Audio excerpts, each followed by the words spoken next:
la intención de esta intervención no es machacarles a ustedes con todas las disposiciones, y incluso yo me atrevo a confesar en público que puede que no traiga la última actualización de la última cosa. Yo dejé la Agencia de Seguridad Alimentaria el pasado mes de agosto, ahora estoy viendo el mundo de la seguridad alimentaria desde el otro lado de la baranda, una asociación sin ánimo de lucro que lo que persigue es informar y formar a la sociedad en temas alimentarios, y a lo mejor resulta que hay una última decisión de la Comisión Europea aprobada en el Comité Permanente de antes de ayer que yo no me la sé. Bueno, el que me quiera pillar por ahí, pues todo eso que tiene para ocuparse.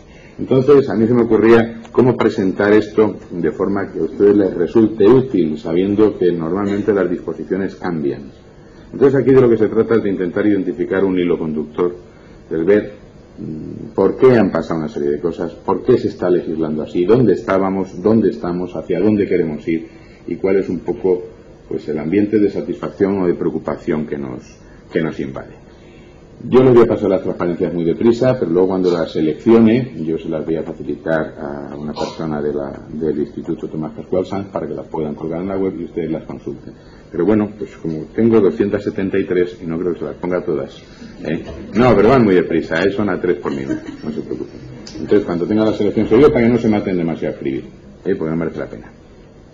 La primera cuestión, o sea, ¿de dónde partimos? Durante una serie de años esto ha vivido una especie de inercia, una especie de nirvana, y bueno, pues se legislaba, había muchísimo trabajo, se hacían muchísimas cosas, era un trabajo de sombra, un trabajo de trinchera, pero bueno, esto de la seguridad alimentaria, pues a la gente no le preocupaba demasiado.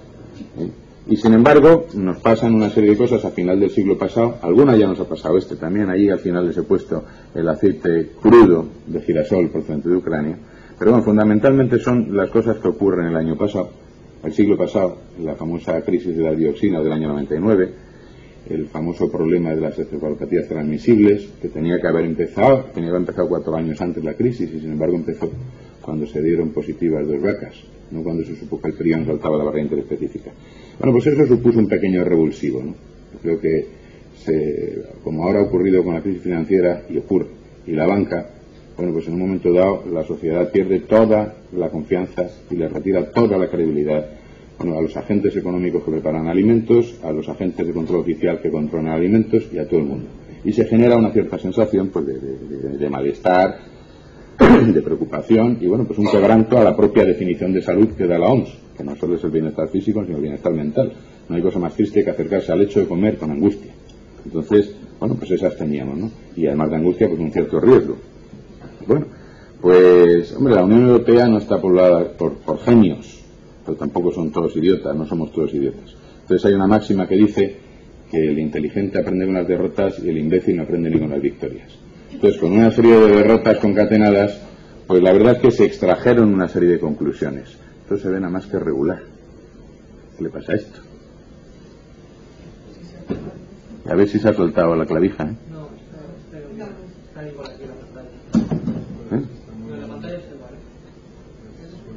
Esto es raro, porque... Bueno, pues es un fastidio. ¿Qué le vamos a hacer? Yo aquí lo que les traía es que una de las conclusiones que se saca es que la seguridad alimentaria es un equilibrio, no se sabe si estable o inestable. Y lo que está cierto, lo que está claro es que la sociedad, por lo menos en los países que gozan de un cierto nivel de bienestar, te está pidiendo riesgo cero. Muchas veces en este salón se ha dicho el riesgo cero no existe y se ha dicho en muchos ámbitos académicos, pero la sociedad pide riesgo cero en aquellas cosas que no le resultan elegibles. Te resulta elegible ir a 190 con un coche, y bueno, pues eso es su problema. Pero no le resulta elegible, pues eso, tener un exceso de acrilamida en las patatas fritas. Y no quiere, no, mire usted, si total es un problema de exposición, son contaminantes acumulativos, no está claro, la evaluación del riesgo está incompleta. Sí, pero yo no quiero. Entonces, bueno, eso no lo tenía claro la Unión Europea, pasó de esa tesis y bueno, pues la ciudadanía se lo agradeció. ¿Cómo se llega a ese riesgo mínimo aceptable con el que quiere convivir la gente? Conjugando una serie de intereses legítimos. Los primeros, desde luego, los sanitarios. Por más que nos pongamos políticamente correctos, a la gente lo que más le importa es morirse y después ponerse enferma. Luego ya vienen las demás cuestiones, ¿no? Pues intereses sanitarios, intereses no sanitarios, el derecho a la información, el derecho a la no te estafen y, bueno, ¿por qué no decirlo? Intereses económicos de los agentes de la cadena alimentaria. Bueno, pues las industrias de la alimentación no son ni tienen por qué ser ONGs. Entonces, conjugando todo eso, nos sale un riesgo razonable. Eso es algo que se había obviado en la Unión Europea. Ángela María, ahora sale, claro. Fíjense, ahora que bien se ve. Están cambiadas las animaciones al paso de un ordenador a otro. Bueno, pues en definitiva eso es lo que les acabo de contar. Otra cuestión que la Unión Europea en general y en España también se dio, que no se tuvo presente, es que nosotros hemos trabajado mucho durante muchos años para que el consumidor esté seguro, pero no hemos estado tan pendientes de que se sienta seguro. Entonces, en el momento en que no hay un sentimiento de seguridad, a efectos es como si el consumidor no tuviese... Me están saboteando la conferencia.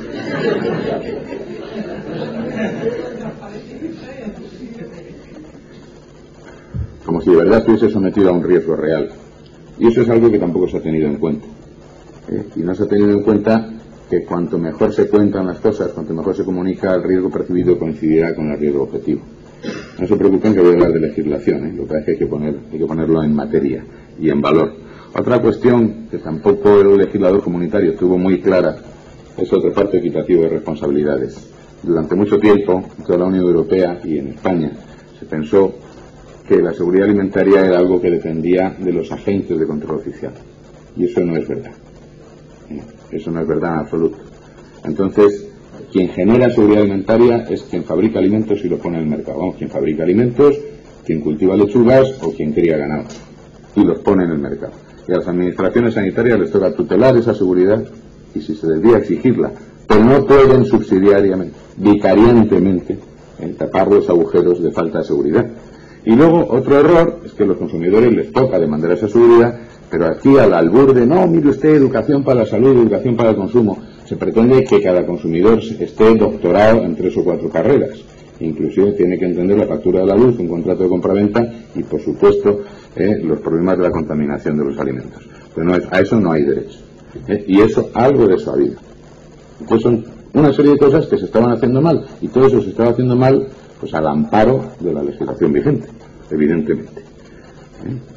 Volviendo con la distribución equitativa de responsabilidades, el agente económico tiene que poner un producto seguro y tiene sus procedimientos de autocontrol, de los que luego hablaré. La autoridad competente audita, vigila, controla. A la autoridad competente la vigila a la Oficina Alimentaria y Veterinaria de la Comisión Europea. En definitiva, ese es el juego de responsabilidades. Ese juego antes no existía. Luego hay algo que ustedes lo habrán oído, y a lo mejor los que tengan niños hasta los habrán oído a los niños. ¿Qué has aprendido en el colegio? Pues he aprendido que del campo a la mesa. Eso lo dice todo el mundo ya, del campo a la mesa. El que no diga eso es que no merece vivir. Ahora, una cosa es predicar y otra dar trigo. Entonces, el problema es que durante muchos años la legislación comunitaria ha estado intentando construir una cadena muy fuerte con un primer eslabón muy débil. Y entonces, claro, la medalla se rompe, la cadena se rompe, la medalla se va al fondo de la piscina. A ustedes no les sirve de nada que si les da un paro cardíaco en la calle, Dios no lo quiera, inmediatamente venga una ambulancia medicalizada con una intensivista, los reanimen, los estabilicen y los lleven a una unidad de coronarias de un hospital terciario y todo salga muy bien. Eso es perfecto.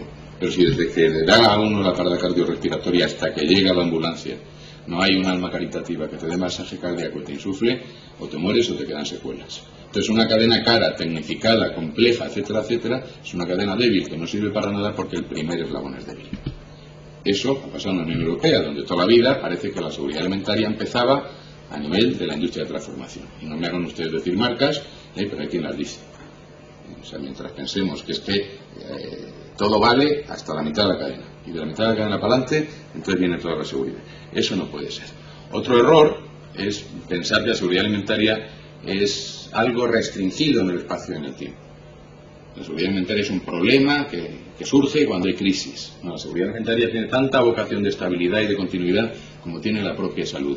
Y mientras no se entienda que hay que trabajarla todos los días, pues la cosa no funciona.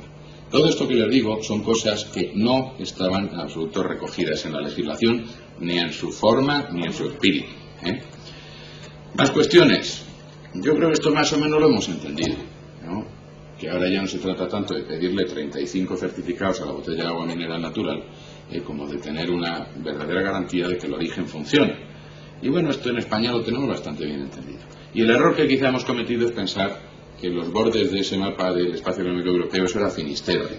Y detrás de eso no había nada, porque en definitiva ahí está la Unión Europea, que es la que manda, hace reglamentos, hace directivas, hace decisiones, actos vinculantes. Entonces, total, ¿para qué nos vamos a complicar? Lo que pasa es que el escenario real es este. Y las mercancías viajan por este escenario real, y este escenario real está en cierta medida ordenado por un programa mixto de normas alimentarias que lo tutelan la FAO y la OMS, que es el Codex Alimentarius, pero el Codex Alimentarius no tiene capacidad para generar normas vinculantes, salvo en algunos supuestos que si alguno quiere se lo explicaré después. Entonces, bueno, pues primó el concepto de que todo se queda en el juego intraeuropeo, y eso es un error que también hemos pagado caro, ¿eh? En definitiva, empezamos a tener la idea de que no hay un problema individual nunca en seguridad alimentaria. Mi problema hoy es el problema de mi vecino mañana y viceversa. Entonces, lo que no se había buscado nunca es el valor añadido de las soluciones compartidas.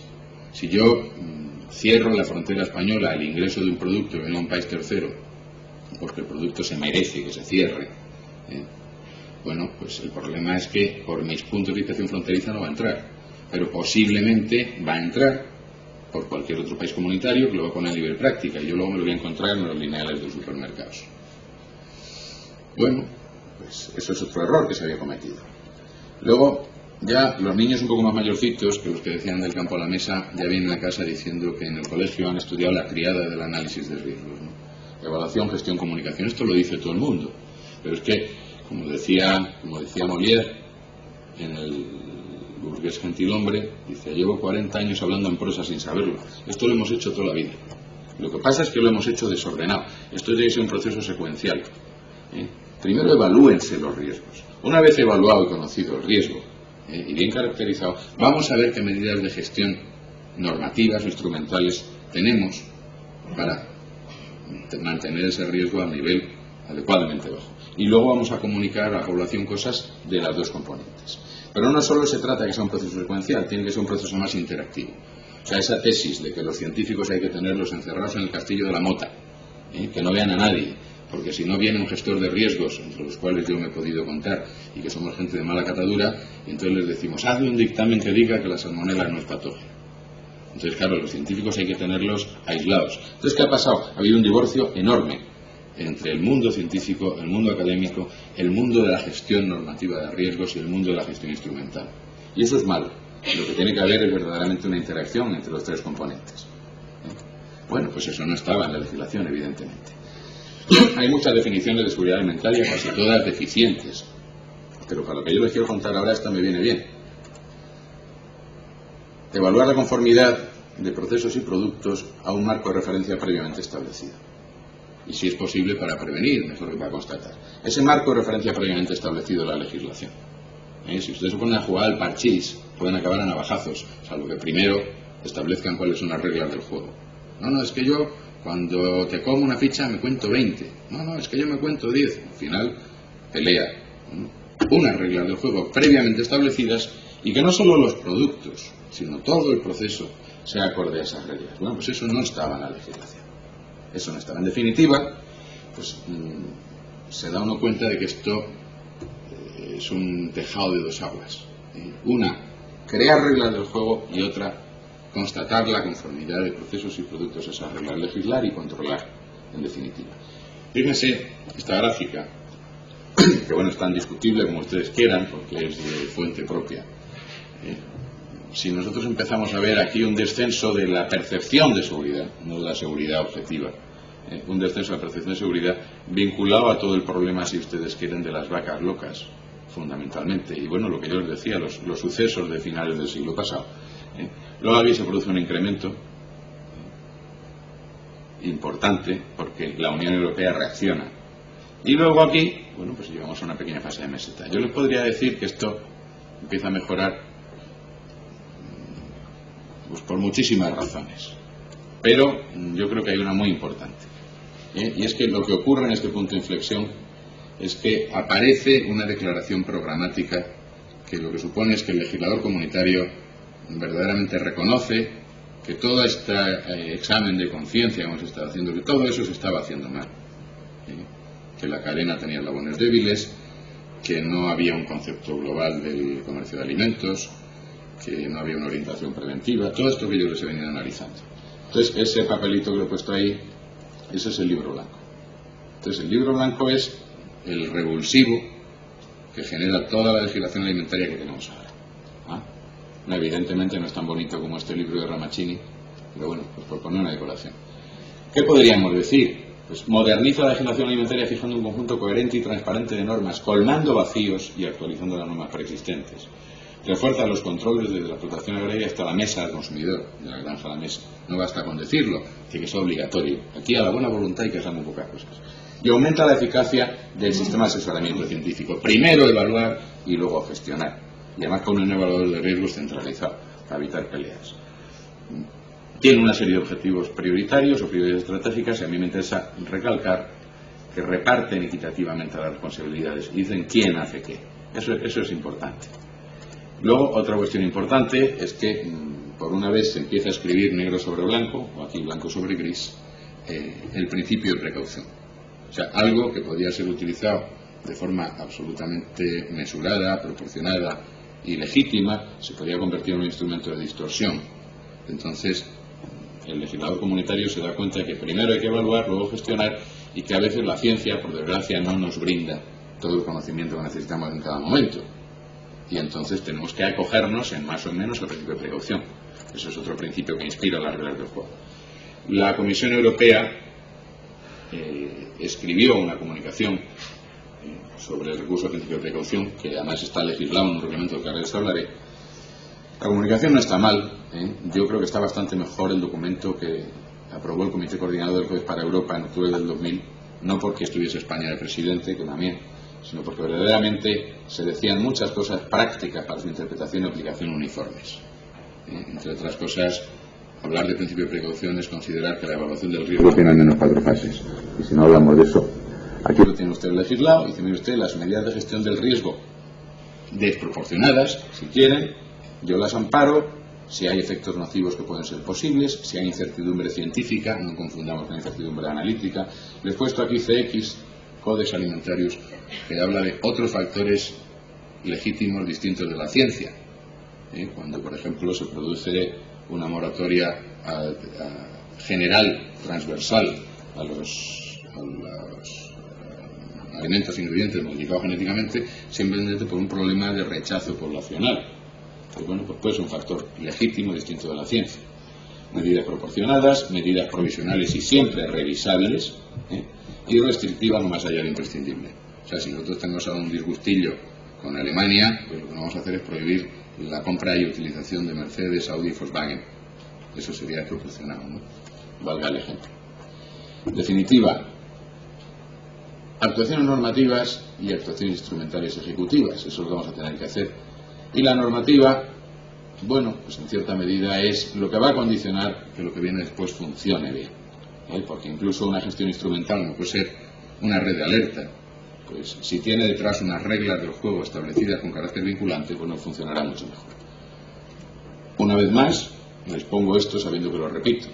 Cómo legislar y cómo controlar. Y entonces viene el problema que tiene la Unión Europea mucho tiempo, y no solo en el mundo alimentario, sino en los productos industriales. De acuerdo con la confianza basada en garantías en origen.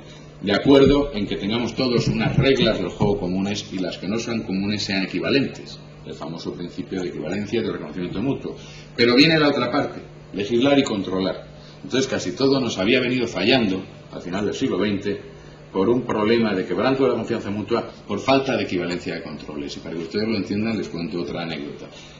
Quienes tengan niños pequeños en una edad en la que ya les pueden empezar a enseñar y a obligar a que se hagan su cama, bueno, pues ellos se la hacen. Y bueno, les suele quedar la colcha torcida, arrugas, etcétera, etcétera, pero les parece que les ha quedado genial. Su control de conformidad es el que es. O ellos hacen un dibujo, ¿y esto qué es? Un barco, y esto los pasajeros, y esto. Su control de conformidad es el que es. Bueno, pues sin llegar a esos extremos, pero bueno, pues no tiene nada que ver cómo puede mirar un buque factoría o un equipo de inspección u otro. No tiene nada que ver el celo con el que un determinado territorio, un determinado país, una determinada comunidad autónoma asume la obligación de llevar a la práctica algunos preceptos que pueden traer consigo medidas sociales y económicamente muy duras, como puede ser cerrar mataderos, y te encuentras con que un país ha cerrado y otro no ha cerrado. Entonces, todos vemos lo mismo, todos tenemos la misma regla del juego. En esta comunidad de vecinos está prohibido sacar la basura antes de las 10 de la noche, pero luego cada uno lo saca a la hora que le dé la gana. Entonces, el problema fundamental es de equivalencia de los controles. O sea, yo puedo no fiarme del control que hace otro. Bueno, pues todo eso lo tendré que controlar y lo tendré que legislar. Entonces, el legislador europeo ya hace mucho tiempo, y pensando en productos industriales, dijo, bueno, esto es un mare magnum. Esta legislación es un mare magnum. Hay que legislar en los ámbitos necesarios, ni más ni menos. Tan malas son las lagunas como los excesos y los solapamientos. Dar predominio a normas horizontales sobre la verticalidad y la especificidad. Intentar hacerlo con el menor número de actos normativos posible. Yo creo que todos estarán de acuerdo conmigo que serían absolutamente felices si para ver a veces una legislación no tuviesen necesidad de una mesa tan larga como esta para poner allí todas las disposiciones que entran en juego. Entonces, el menor número de actos normativos. Hay que ir más a los objetivos que a los medios. Eso a nosotros nos choca, somos positivistas, somos napoleónicos. Entonces cuando te dicen, bueno, y usted aquí ponga una pared si lo considera necesario. Oiga, no, yo quiero que me diga una pared de qué grosor y con el alicatado hasta qué altura. Y todo lo que no sea eso, todo lo que no sea el positivismo, nos llama la atención.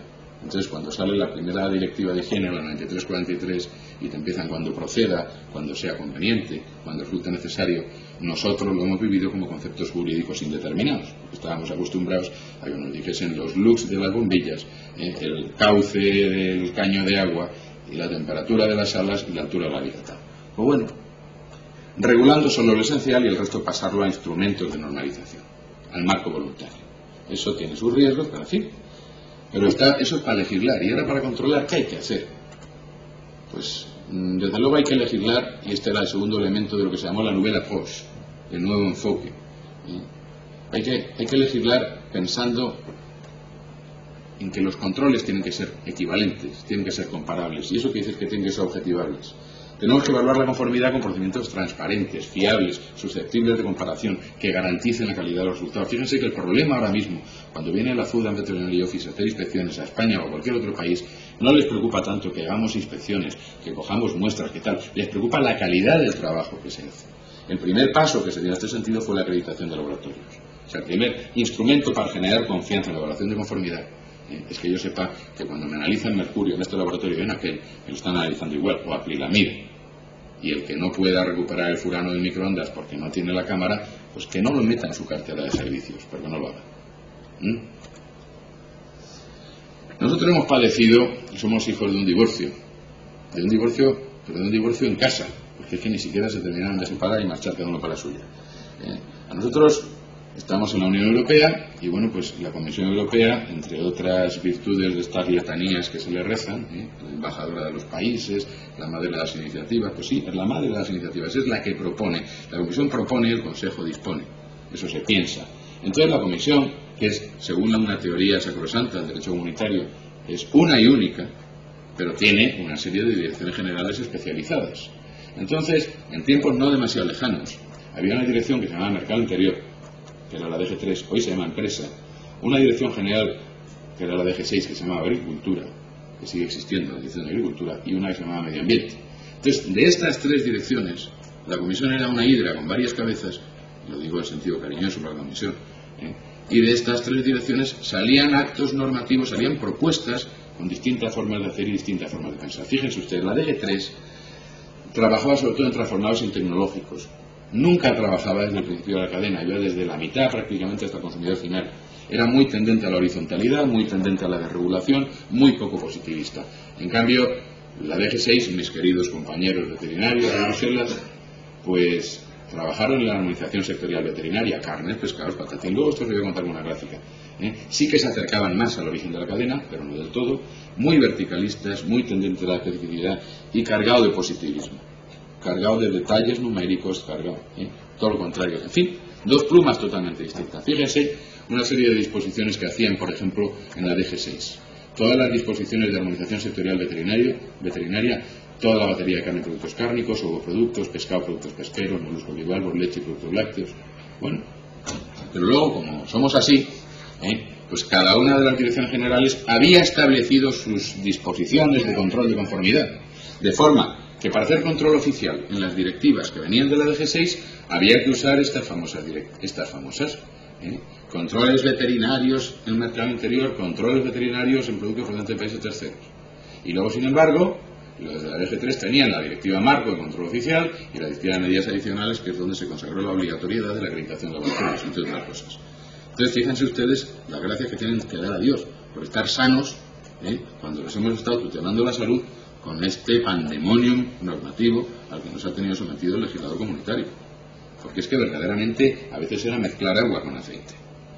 Era absolutamente de locos poder trabajar así. Pero bueno, esto es prácticamente una repetición del otro. Bueno, entonces, yo les contaba antes que en el punto de inflexión de esa gráfica sucedía algo. Había una declaración programática, una declaración con una nueva filosofía, con un reconocimiento de los problemas que se habían vivido y unas soluciones. Pero eso no era suficiente. Había que hacer una modificación estructural en la Comisión Europea, en esas direcciones generales especializadas. Entonces surge esto que ustedes lo conocen, la SANCO, la Dirección General de Salud y Protección de los Consumidores. ¿Y qué pasa? ¿Por qué pasa esto?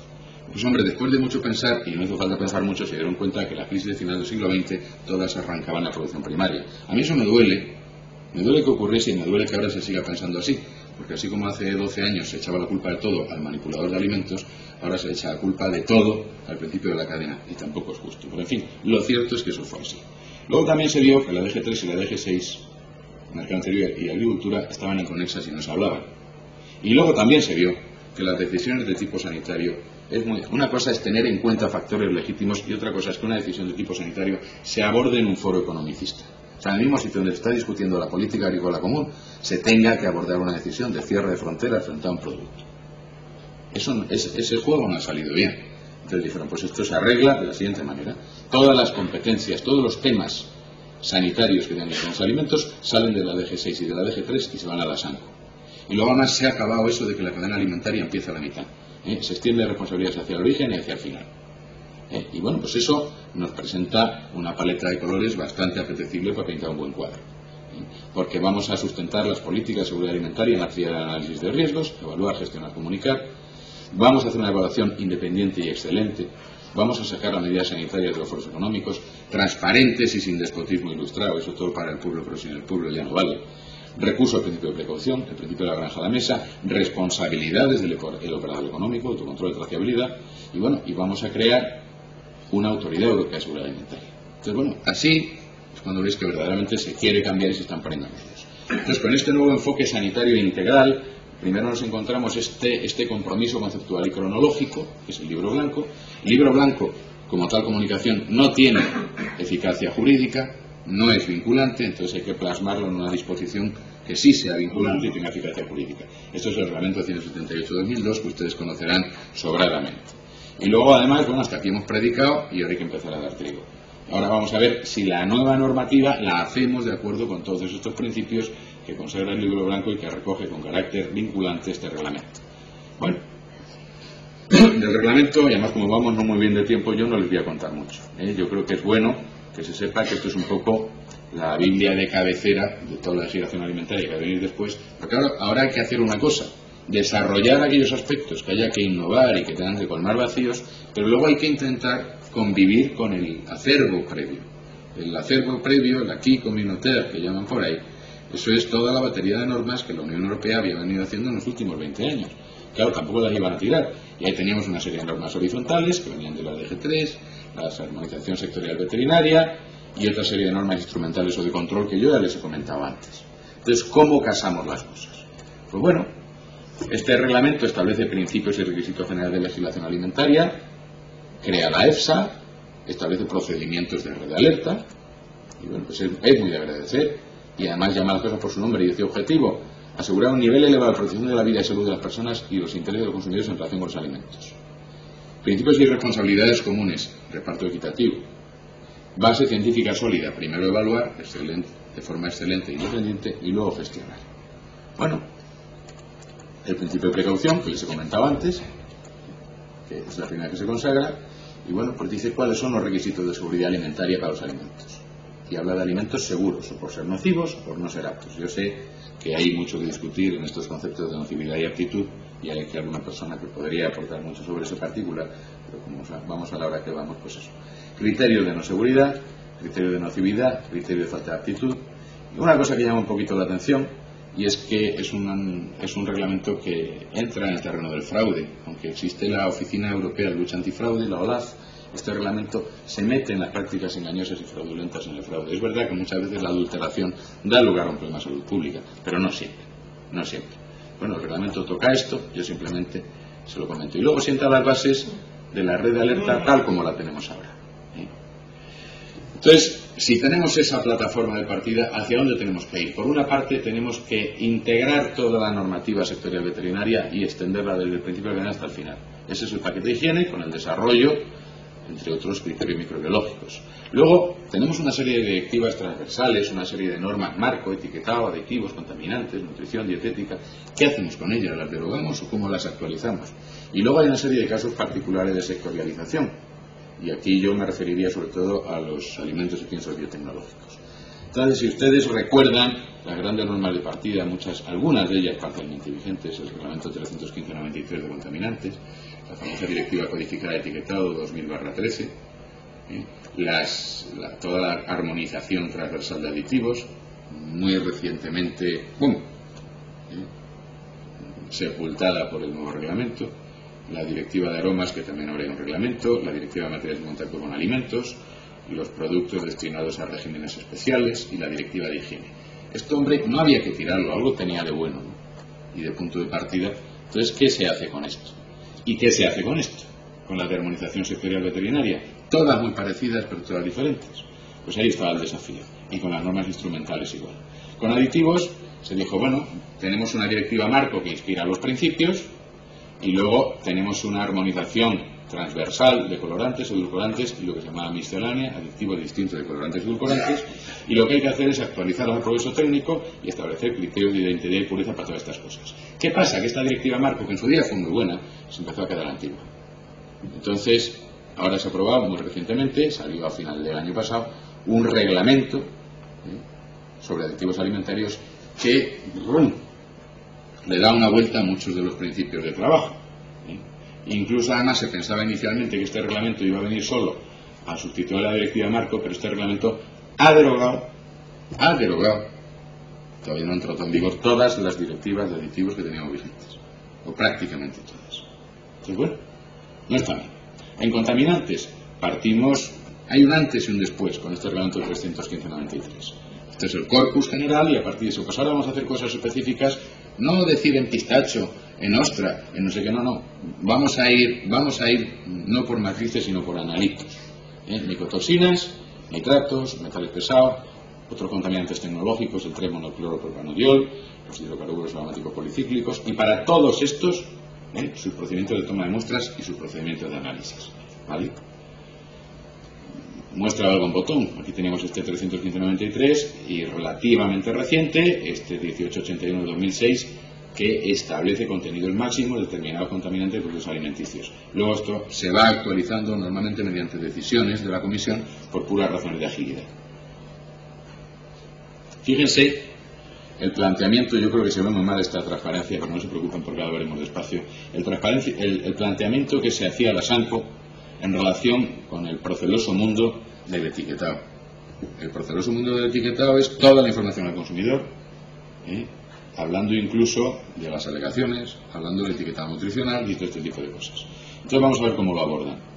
El desarrollo del etiquetado y de los aspectos de nutrición. Entonces dicen, vamos a partir de la directiva codificada de etiquetado, de la marco de dietéticos y de una directiva, una de las más malas del mundo, que es la directiva 2002/46. A la que nosotros nos tuvimos que abstener porque empezábamos la presidencia del 2002 y entonces estaba feo votar que no, pero es una directiva espantosa. Afortunadamente ya se está actualizando. Entonces dicen, bueno, pues vamos a modificar directivas persistentes y adoptar alguna nueva. Fíjense, el etiquetado en la Unión Europea ha sido algo simple y llanamente vergonzoso. Vergonzoso. Y yo creo, me extraña muchísimo, como algunos colectivos de afectados no han ido y le han pegado fuego al Berlemont y al Charlemagne, porque durante muchos años, al amparo del principio del QID y la regla del 25% y esas cosas, era un procedimiento legal de camuflar ingredientes. Supongo que estaría mucha gente encantada. Yo trabajo en la industria alimentaria ahora mismo y sigo diciendo que era vergonzoso. Pero en fin, dijeron, hombre, habrá que etiquetar los ingredientes compuestos. Habrá que etiquetar los alérgenos. Aquí surgió alguna duda con el gluten. El gluten no es la celiaquía no es una alergia, es una intolerancia. Pero en fin, entonces vamos a meterle el diente a esto y lo modificamos. Y efectivamente lo hicieron.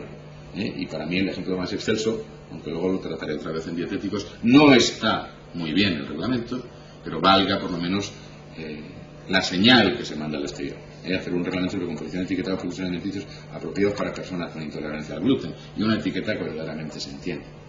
Reglas de etiquetado. El legislador comunitario llega a la humilde conclusión de que el etiquetado muchas veces no se entiende. El etiquetado nutricional no se entiende.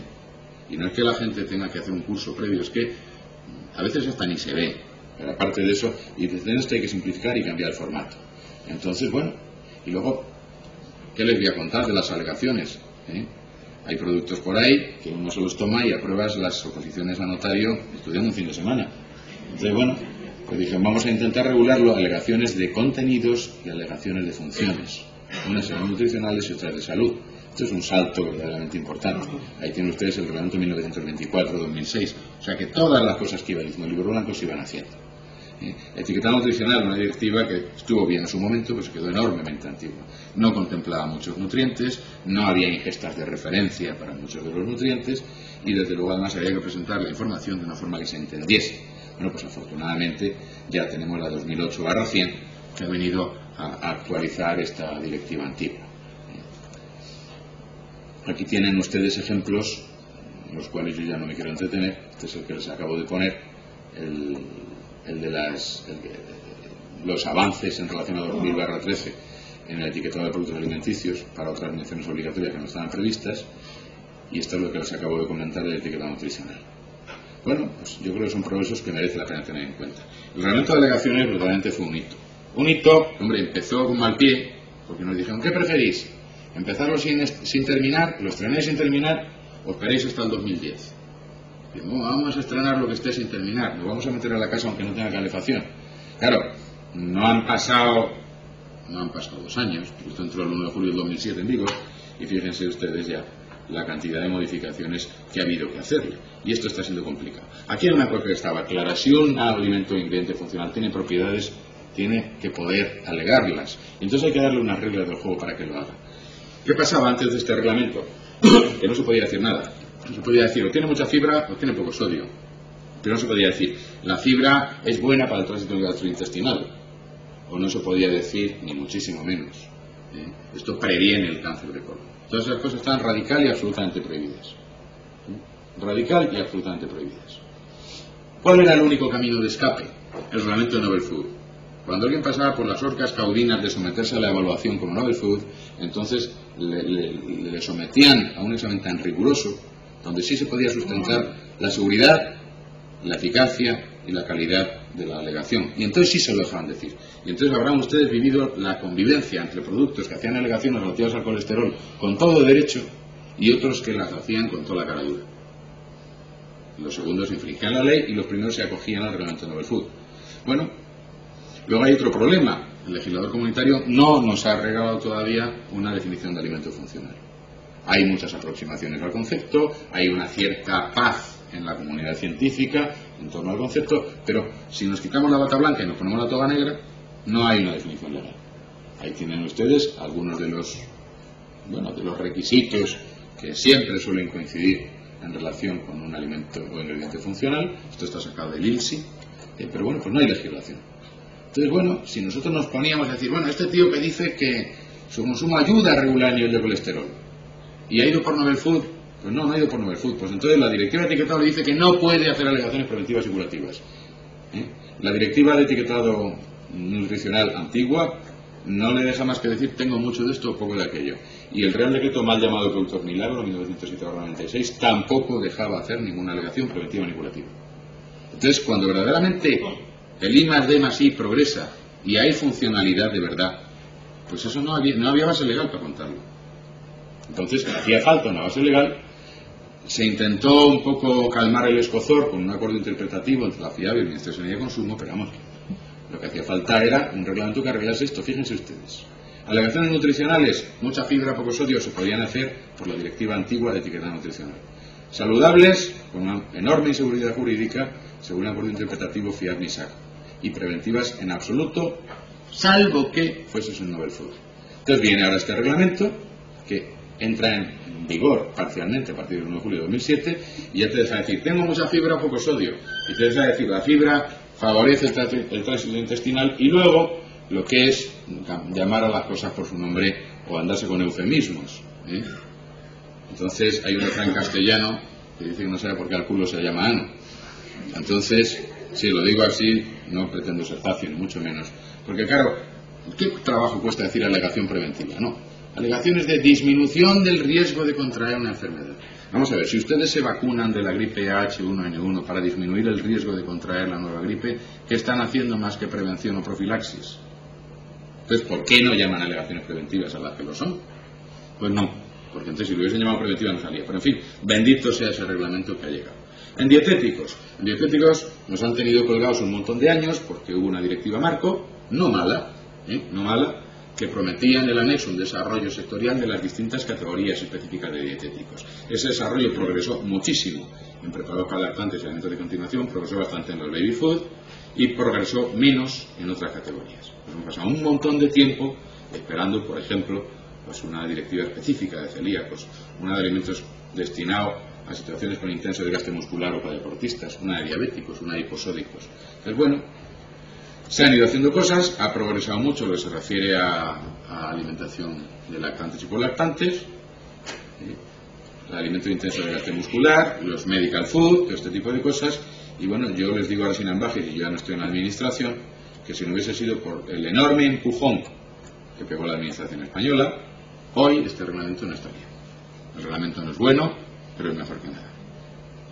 España había preparado un decreto particular, y aprovecho ya para decirles algo, cada vez queda menos sitio para que los países aprueben iniciativas de ordenamiento interno. O sea, cada vez todo es más armonización y aplicación de la armonización. Queda muy poquito sitio para hacer reales decretos y para hacer órdenes ministeriales de feliz idea. Todos son transposiciones de directivas. Bueno, los suplementos, esta es la directiva mala malísima.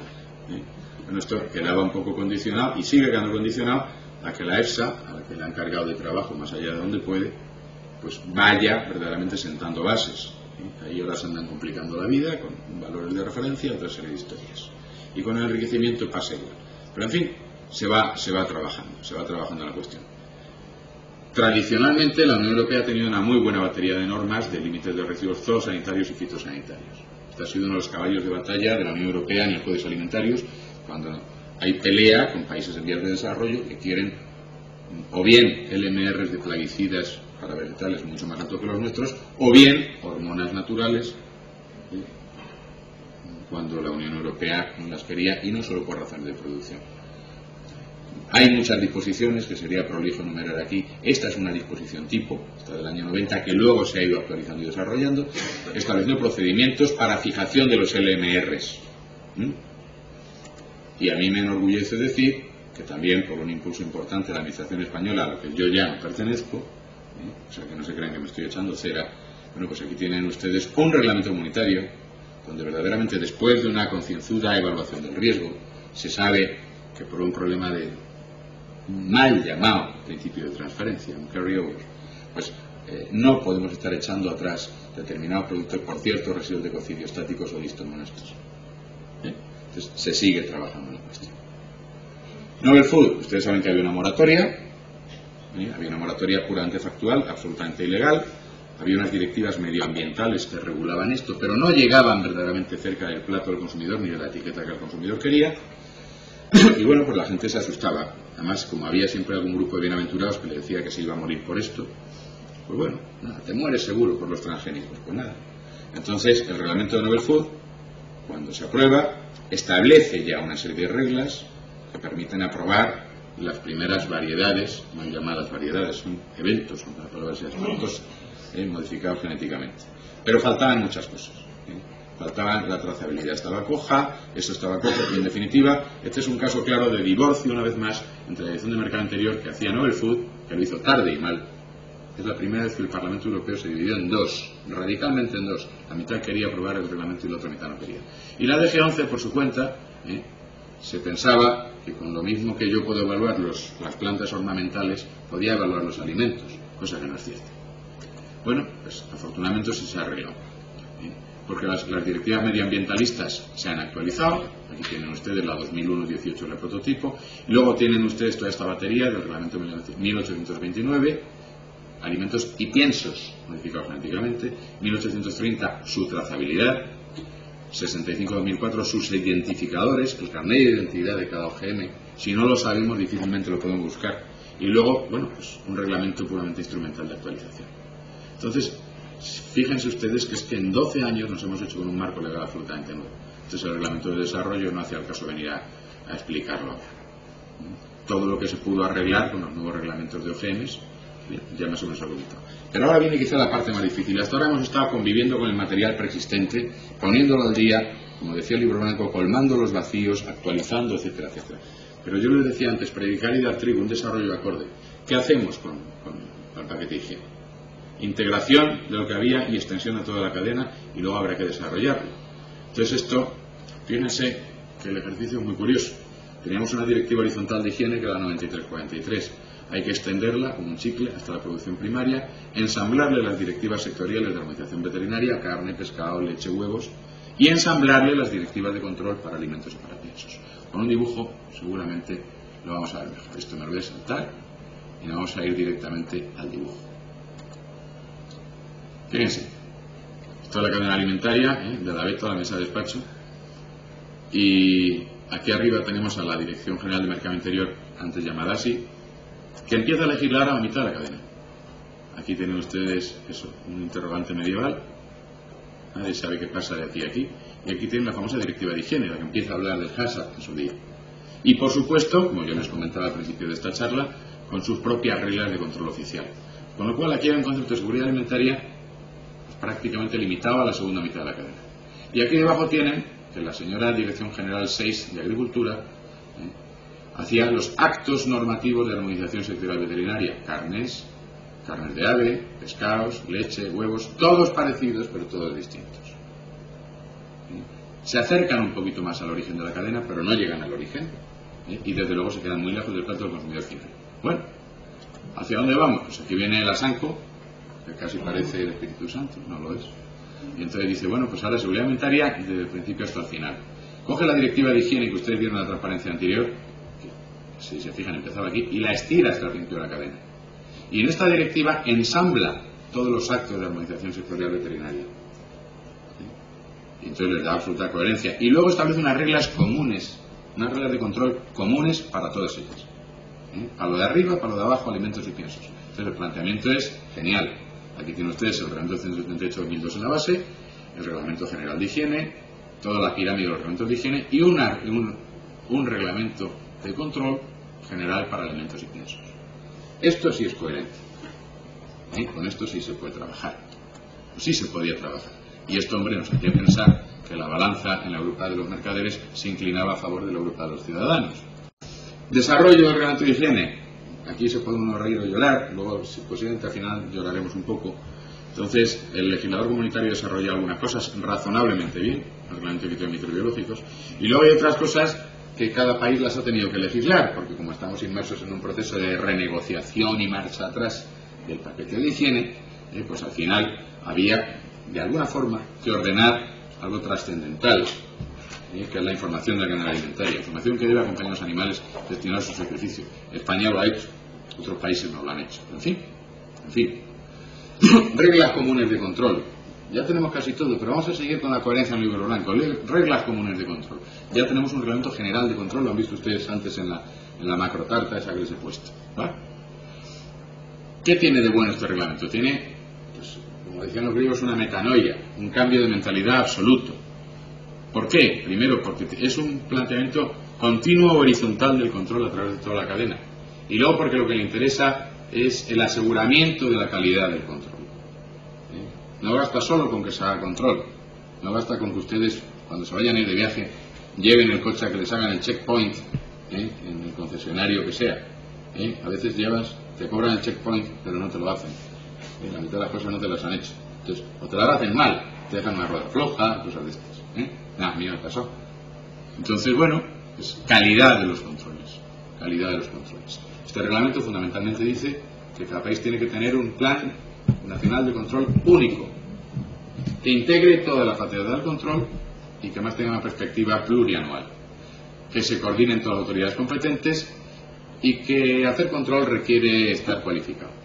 Y es la primera vez que el legislador comunitario en un reglamento de estos se dedica a poner qué tenemos que saber los agentes de control o qué tenemos que saber los veterinarios. Y lo ponen, que parece, vamos, ríanse ustedes de algunos temarios de oposiciones. Bueno, aquí el legislador comunitario estuvo generoso y nos dio una serie de ayudas, no monetarias, sino unas decisiones que nos dicen primero cómo tenemos que hacer este Single Integrated Multi-Annual National Control Plan, porque no es fácil este planteamiento tan innovador, y luego ese procedimiento de asegurar la calidad mediante auditorías. Dicen, bueno, pues eso de las auditorías que a ustedes les sonará a Cooper & Lybrand y auditorías financieras, pues también se puede hacer en el terreno del control oficial de alimentos. Entonces aquí tienen ustedes unas pistas. Entonces queda un paquete bastante redondo. Fíjense, a mí me interesa mucho recalcar el cambio filosófico. Está la cadena alimentaria un poco más bonita que la de antes, sobre todo por el impresionista. Fíjense cómo se hacía el control antes, y se hacía mucho, se trabajaba mucho. Había un control absolutamente vertical y discontinuo. Controlo carne, controlo aquí, ahora controlo aquí este riesgo, ahora controlo no sé qué, a lo largo de la cadena. Entonces, si ustedes tienen imaginación espacial, que no es mi caso, imagínense lo que va a pasar en la gráfica siguiente. Yo voy a coger todas estas formas geométricas y las voy a tumbar, las voy a poner unas encima de otras y las voy a estirar desde el principio de la cadena hasta el final. En lugar de ser acontecimientos puntuales y discontinuos en la cadena, aquí lo tienen. Desde el principio de la cadena hasta el final, todo lo que tenga que ver con la manzana que se está comiendo la inglesa. O con carne, o con lo que quieran. Desde el principio de la cadena hasta el final. Entonces, hacemos sistemas de control horizontales que cogen toda la cadena, desde el principio hasta el final.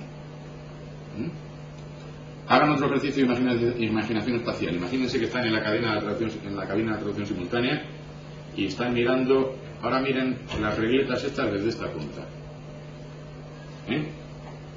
Aquí está la inglesa, final de la cadena, y ahí está la producción primaria. Dentro de cada sistema de control, que era la regleta anterior, tengo subsistemas. Y entre cada subsistema tengo programas o tengo líneas de acción. Y voy desde el campo hasta la mesa.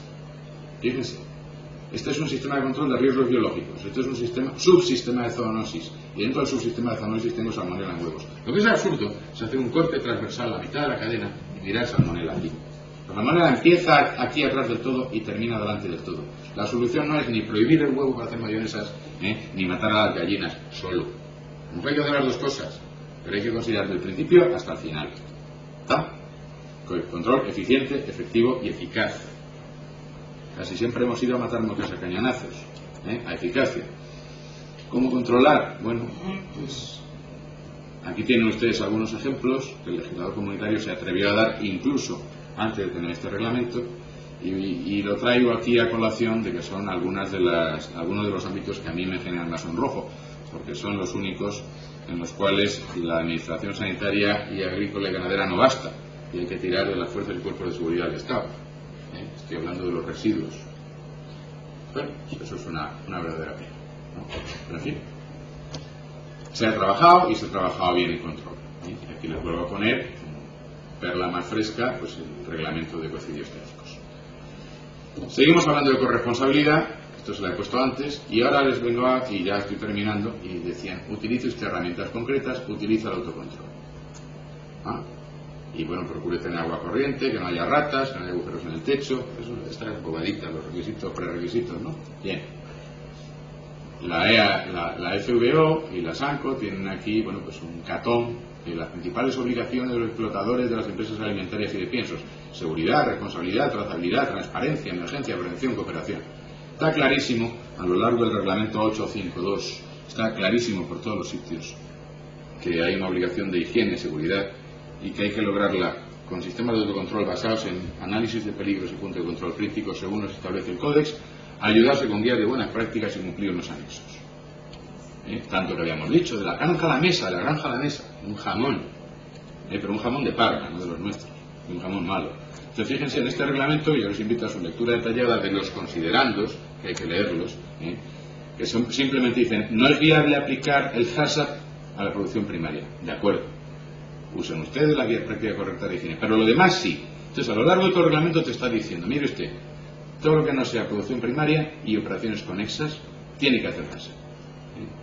Y tiene que cumplir unos anexos, y tiene que respetar una serie de condiciones higiénicas, y patatín, patatán, fíjese.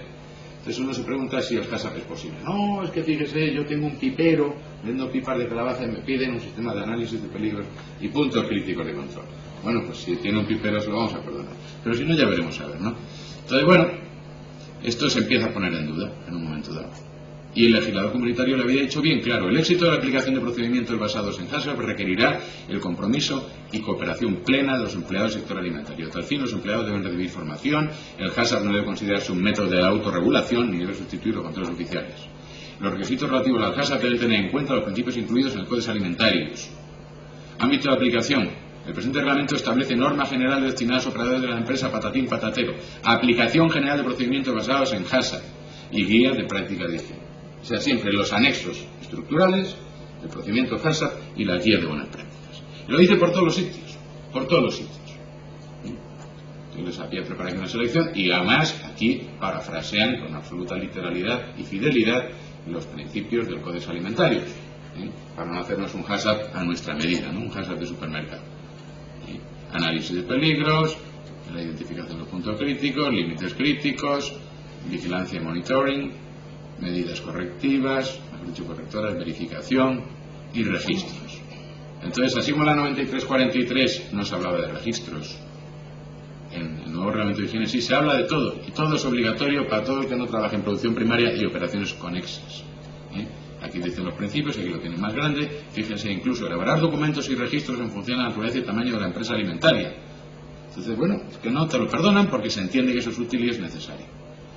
Aquí habla de que tienes que darle los registros a la autoridad, que los tienes que tener una serie de tiempo, que tal, que pues. Bueno, te dicen que te ayudes de las guías, que las puede haber nacionales y comunitarias, y que bendito sea Dios en sus ángeles y en sus santos. Me parece muy bien. Y que allá por un día como mañana, la Comisión presentará al Parlamento Europeo y al Consejo un informe a más tardar el 20 de mayo de 2009. Dicho informe examinará en particular la experiencia obtenida de la aplicación del presente reglamento. Pues mucho antes de aplicar ese informe, pues ya empiezan los problemas. Y aquí tienen ustedes la lucha de titanes, o a lo mejor David y Goliat. Lo que pasa es que en este caso David no lleva honda ni piedras. Este es Goliat. Gute Job für alle. Este Verheugen es lo diré, el comisario responsable de la DG Empresa, que es como se llama la de Mercado Interior. Y esta señora Ursula Andrula, que es nuestra comisaria de Salud y Consumo. Este señor es vicepresidente de la Comisión. O sea, el desequilibrio de fuerzas es patente. Patente. Sobre todo cuando no hay crisis de vacas locas y la gente no piensa que se va a morir con lo que come. Entonces, bueno, pues este señor empieza a preocuparse con toda legitimidad, entre otras cosas, por las pymes. Small and Medium Enterprises. Las pymes. ¿Saben lo que dice eso? Buen trabajo para todos. Y entonces dicen, bueno, vamos a hacer el famoso Tratado de Lisboa, la implementación del programa unitario de Lisboa, política moderna de la pyme para el crecimiento del empleo. ¿Vale? Entonces, entre otras cosas, dice la pyme hay que reducirle el papeleo. Reducirle el papeleo. Bueno, entonces esta mujer se ve venir la tostada y dice, como sigamos con el reglamento 852 tal como está, me lo queman. Y entonces hace la mujer un papel que yo he criticado mucho en mis tiempos de la administración, porque bueno, es una interpretación de la flexibilidad, para mi gusto, excesivamente laxa. O sea, no nos vamos a entretener, esto lo tienen ustedes en los documentos y lo van a tener las transparencias, pero en definitiva te dice que hay métodos equivalentes al HACCP, que no es lo mismo hacer un HACCP que basado en HACCP, etcétera, etcétera. Y en definitiva dice, mire usted, prácticas correctas de higiene, los prerequisitos, las guías de buenas prácticas y las guías genéricas, y no se me complique usted. Entonces empieza a flexibilizarlo todo. Y dice, bueno, pues usted con los prerequisitos puede hacer algo, ya está salvando mucho, que son suficientes para controlar riesgos de establecimientos, las guías de buenas prácticas, cuando la manipulación de alimentos es conforme a prácticas bien conocidas y establecidas, que forman parte de la experiencia vocacional de los operadores, miren qué bonito, pertenezcan o no al comercio minorista. guías genéricas de HACCP en establecimientos o sectores en los que se da una base común considerable en el proceso lineal. Ver dos diagramas de flujo idénticos y dos análisis de peligro idénticos es absolutamente inverosímil, pero bueno, aquí empiezan a suavizar y empiezan a flexibilizar, y esto tiene que ser mucho más flexible, en particular en pequeñas empresas, y una cosa es serlo y otra basarse en, hay que ser suficientemente flexible, todo está en los registros en función de la naturaleza y tamaño de la empresa, use usted las guías, empresas donde cabe facilitar la aplicación del HACCP, hay que ser muy flexible, llevarlo con mucha tranquilidad y con mucha bonanza. Los 7 principios constituyen un modelo práctico, pero mire usted, esto no va a poder ser. Los requisitos previos te salvan de casi todo. Bueno, aquí tiene los requisitos, la higiene del personal, la salud del personal. La seguridad alimentaria, si así lo requiere, aquí la pobre comisaria no quería ceder, ¿no? Y quería mantener por lo menos los registros. Dice, la vigilancia, la verificación y posiblemente el registro deben quedar garantizados. Pero lo demás, dice, puede considerarse que llevando a cabo la primera fase del procedimiento de HACCP, el análisis de peligros, ya está hecho todo. Bueno, son unas cosas que valgan Dios. Las guías de buenas prácticas te vienen a salvarlo todo, flexibilidad en relación a los 7 principios, límites críticos total, ¿para qué? Eso se pone en la guía de buenas prácticas, y ¿para qué te vas a complicar con límites críticos? Procedimiento de vigilancia, hombre, ¿quién ha dicho que tenga un termógrafo en continuo? Hay muchas veces que la verificación visual regular de la temperatura de instalaciones de refrigeración o congelación por medio de un termómetro vale. Manolo, acércate y mira al termómetro, ¿no? Que se rompió la semana pasada.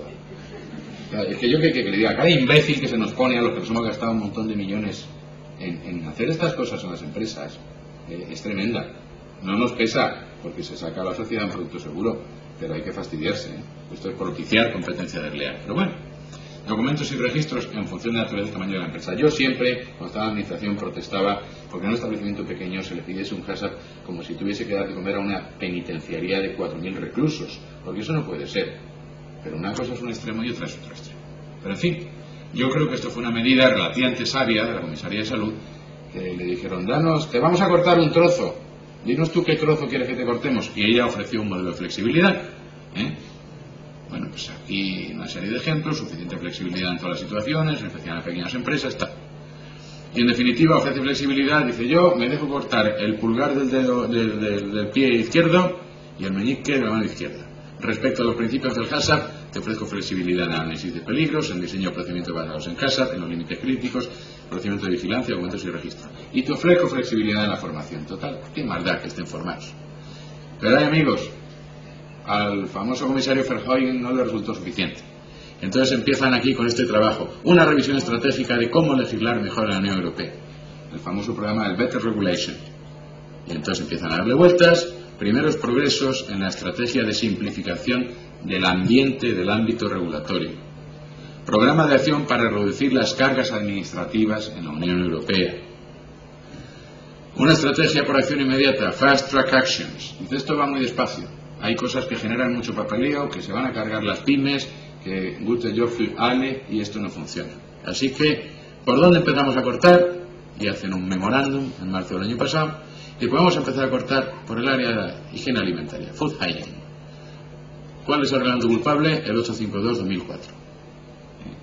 Entonces hay que excepcionar, medida que se propone de reducción, excepcionar a los minoristas, carniceros, patatín, de ciertos requisitos del HACCP. Bueno, y esto va para adelante.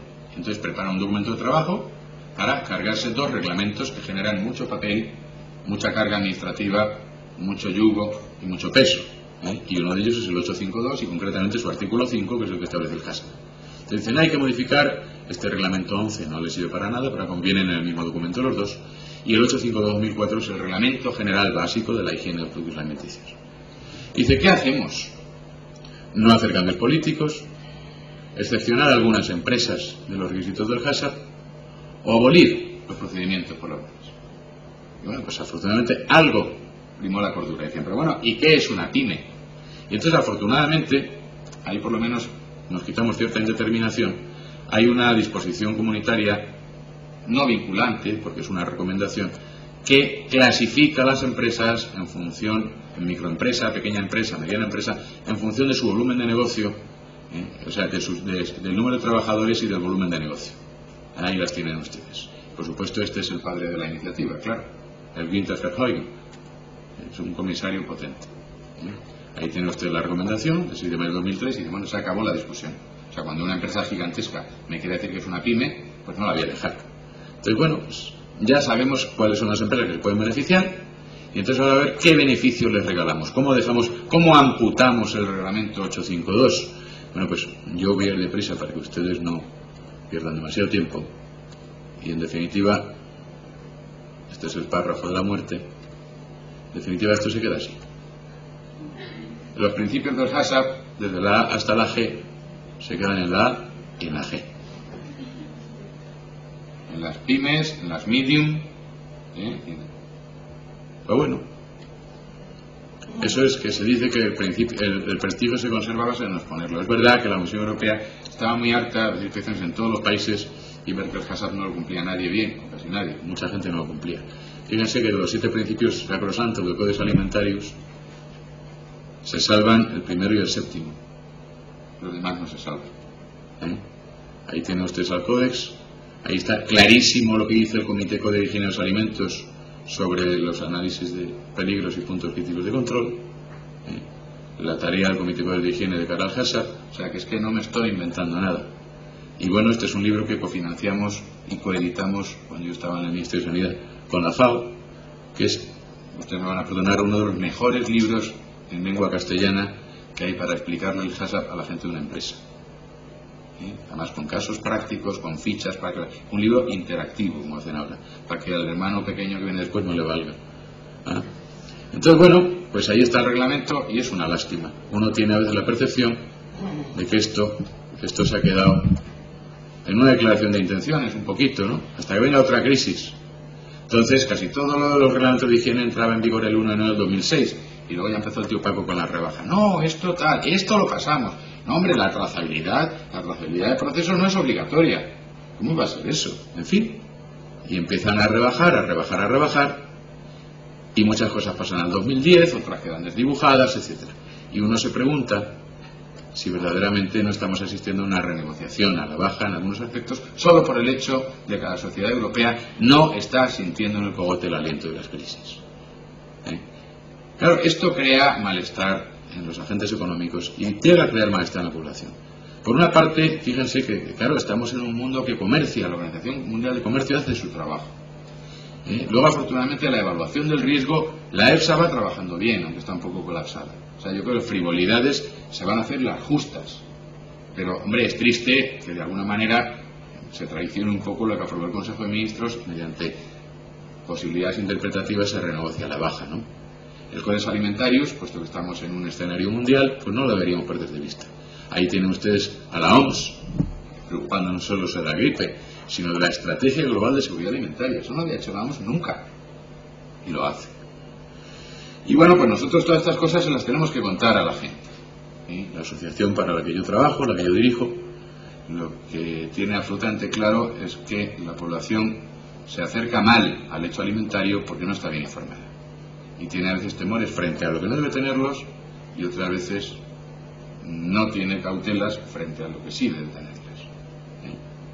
Y esa es un poco la labor que hacemos y yo les doy las gracias por haberme aguantado a estas horas toda esta retahíla de transparencias y el haberme pasado de tiempo notabilísimamente. He empezado tarde, es verdad. Yo se lo agradezco mucho y espero que les haya servido. Muchas gracias.